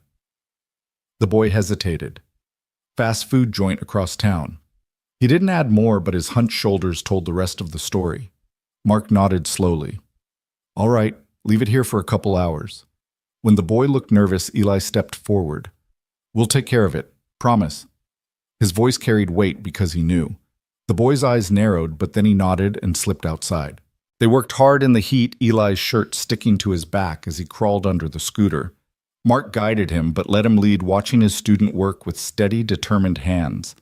Emma handed them water bottles and narrated the mission like an announcer at a sporting event. Finally, after 2 sweaty hours, the scooter sputtered back to life. Eli grinned, grease smeared across his cheek. "Told you," he muttered under his breath. When the boy returned, he stared wide-eyed at the working scooter. "How much?" he asked quickly, panic in his voice. "Nothing," Mark said. The boy froze. "What do you mean, nothing?" Mark shrugged. "Sometimes people just need a chance." The boy blinked rapidly, gripping the handlebars like they were lifelines. His lips trembled. He turned without a word and pushed the scooter out. His head ducked low, but his back straighter than when he'd walked in. Eli watched him go, eyes distant. "That was me," he said softly. Mark placed a hand on his shoulder. "Not anymore." Word of mouth grew. People called the shop the place where kindness rides. A local newspaper ran a feature complete with a photo of Emma's logo taped to the window. Strangers began stopping by just to see if the story was true. One afternoon, Ridge came in holding a folded letter. City Council's been watching, he said, setting it on the counter.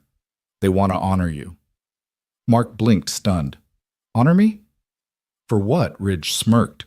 For not looking away. Emma gasped, eyes wide. Daddy, you're going to be famous. Mark shook his head, overwhelmed. I didn't do anything special. I just gave a man water. Ridge leaned in, voice low. And you kept giving after that. That's rarer than you think. The ceremony was simple but powerful. Locals filled folding chairs a podium set up in front of the town hall. Emma clutched his hand tightly as they called his name. Mark stepped forward, nerves jangling. He looked out at the crowd faces he'd helped, strangers who had heard whispers. Bikers who had become family. He cleared his throat. I didn't do anything extraordinary, he said. His voice wavered but grew steadier. I just didn't look away. And maybe that's what we all need to do a little more of. The crowd rose in applause. Emma squeezed his hand. Eli wiped his eyes quickly when no one was looking. For the first time in years, Mark didn't feel like a man scraping by. He felt like a man standing tall. That evening, as twilight settled, Mark sat on the curb outside the shop. Emma leaned against him, her jacket snug, her crayon-smudged fingers curled around his. Eli sat nearby, sketching diagrams in his notebook, humming softly. The Harley gleamed inside, steady as a heartbeat. Mark whispered into the quiet, We're going to be okay. And for once, he believed it. Late summer carried with it the hum of cicadas and the shimmer of heat waves off the street. Danner Customs had become more than a shop by now. It was a story people told.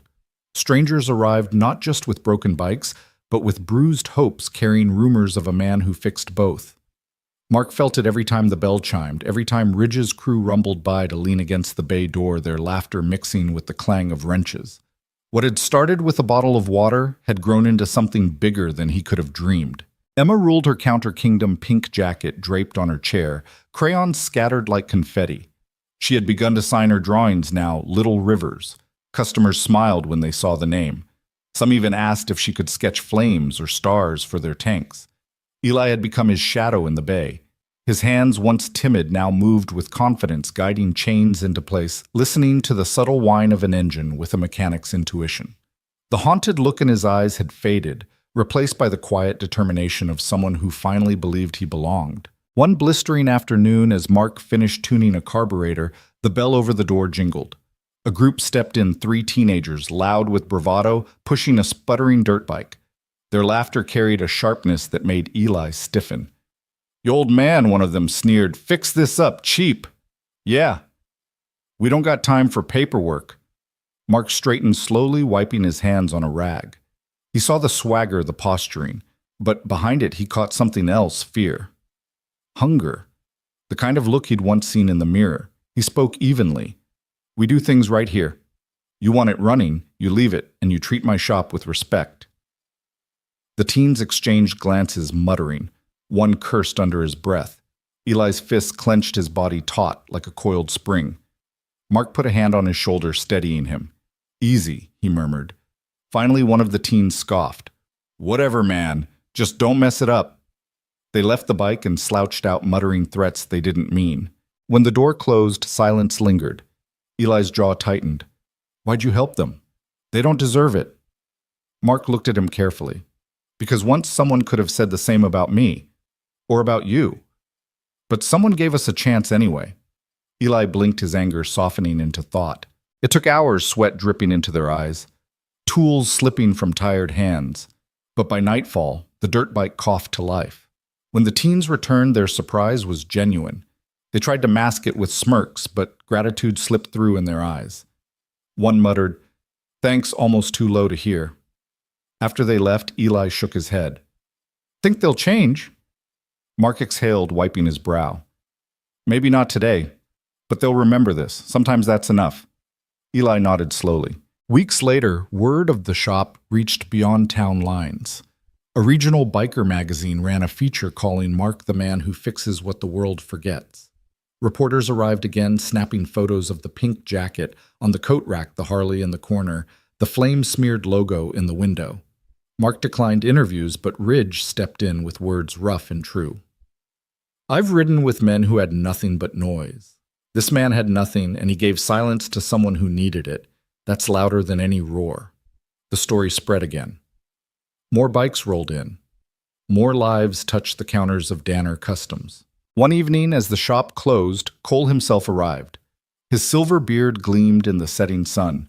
He carried a folded leather jacket darker than midnight, with an AFA patch stitched across the back. You don't have to wear it, Cole said softly, handing it to Mark. But you've earned it. Mark's throat closed. His fingers brushed the heavy leather, the patch that once belonged to his father's world. He swallowed hard. I don't know if I deserve this. Cole's eyes were steady. You already do. A jacket doesn't make the man. The man makes the jacket, and you've proven what kind of man you are. Emma peeked out from behind the counter, her eyes wide. Daddy, are you in the club now? Mark knelt, folding the jacket over his arm, looking at her. No bug. I'm in the family, Ridge smirked. Same thing. That night, after the riders left, Mark hung the jacket on the wall beside Emma's pink one. Two symbols side by side, one earned in grease and silence, the other stitched in love and fire. He stared at them a long time, his heart heavy with something he'd never known how to name until now. Belonging. Autumn crept back softer this time, its chill wrapped in gold and crimson leaves that swirled across the street in front of Danner Customs. The bay doors were propped open, letting cool air carry the scent of oil and wood polish. Inside the garage felt less like a workplace and more like a heartbeat, steady, constant, alive. Emma perched on the counter in her pink jacket crayons scattered everywhere, sketching a new sign built on kindness. She hummed softly as she drew flames licking up around the letters, her tongue poking out in concentration. Eli was hunched over a lift, guiding his hands confidently through the guts of a stubborn engine. His notebook sat open beside him, filled with diagrams and notes smudged with grease, but glowing with potential. Mark moved between them, wiping his palms on a rag, his tool belt heavy at his waist. His eyes swept the shop, catching every detail, the photos on the wall. The shelves marked stories, the Harley gleaming in the corner. The sight filled him with something he hadn't known for years, peace. Late afternoon brought the low rumble of engines. Not 40 this time, just a handful.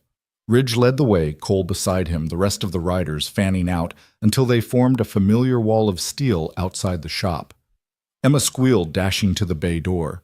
Uncle Ridge, she shouted, arms waving wildly. Ridge chuckled, ruffling her hair as he stepped inside. How's my little captain? Busy, she said seriously, pointing to her drawing. We're branding. Cole laughed, the sound deep and warm. Looks better than half the paint jobs I've seen. Mark smiled, shaking his head. She's taking over. That was always the plan, Ridge said with a grin. They weren't here for a repair. They were here for something bigger. Cole set a folded note on the counter, his expression solemn. The city council wants to honor you again. Bigger this time. They're calling it an example of moral courage in working-class America. Mark stiffened. All this for giving a man water. Ridge's eyes softened. It wasn't the water, brother. It was the way you gave it. No cameras, no witnesses, just kindness when nobody was looking. Emma tugged his sleeve, whispering, Daddy, you have to go. You have to tell them. Mark swallowed the weight of it, pressing down. He looked at Ridge, then Cole, then Eli, then finally at Emma. He saw their faces, their faith in him, their belief that what he'd done mattered. He nodded slowly. All right, I'll go. The event filled the small community center to bursting. Folding chairs lined the hall, neighbors crowding the aisles, kids perched on laps. A banner stretched across the stage, celebrating everyday heroes. Mark stood behind the podium, hands shaking. Emma sat in the front row, chin lifted proudly. Eli leaned forward, his notebook forgotten in his lap. Ridge and Cole stood in the back like sentinels. Mark cleared his throat. His voice came rough at first, then steadier. I'm not a hero, he said simply. I'm a mechanic, a father, a man who made mistakes. I didn't do anything extraordinary. I just didn't look away when someone needed help, and maybe that's what we all can do, not look away. Silence held for a beat. Then applause thundered, filling the hall, rattling his bones. Emma jumped to her feet, clapping until her small hands turned red. Mark's throat tightened, his eyes burning. For the first time in years, he didn't feel invisible. He felt seen. Winter came quickly after, but this time it didn't feel harsh. Locals brought pies, cookies, and warm coffee to the shop. Riders dropped by with firewood stories and laughter. Emma decorated the office window with stars, each one cut from glitter paper, each one taped with pride. On Christmas Eve, the sound returned the familiar thunder of 40 engines rolling down the street. Mark stepped outside with Emma and Eli, his breath fogging the air. This time the riders weren't here for him. They were here for her. Ridge opened a large box and pulled out a brand new miniature bike painted in pink flames, her name in gold across the tank Little Rivers. Emma gasped, her hands flying to her mouth. For me, for our Captain Cole said with a grin. Family rides together, Emma squealed, throwing her arms around Mark's waist. Daddy, I'm really one of them now. Mark bent low, kissing the top of her helmeted head. You always were, Bug. The riders cheered. Engines roared. Snowflakes fell. And in that moment, under the glow of the shop sign, Mark realized something simple but powerful. This wasn't just a garage anymore. It was a legacy. It was family. Your thoughts will help us create meaningful stories. And if you want to hear more powerful healing stories like this, don't forget to subscribe to the channel. Click the bell icon so you don't miss any new episodes. And most importantly, share this video with people who need a little hope today. Thank you so much for your time. We hear you, we listen to you, and we are honored to tell these stories for you.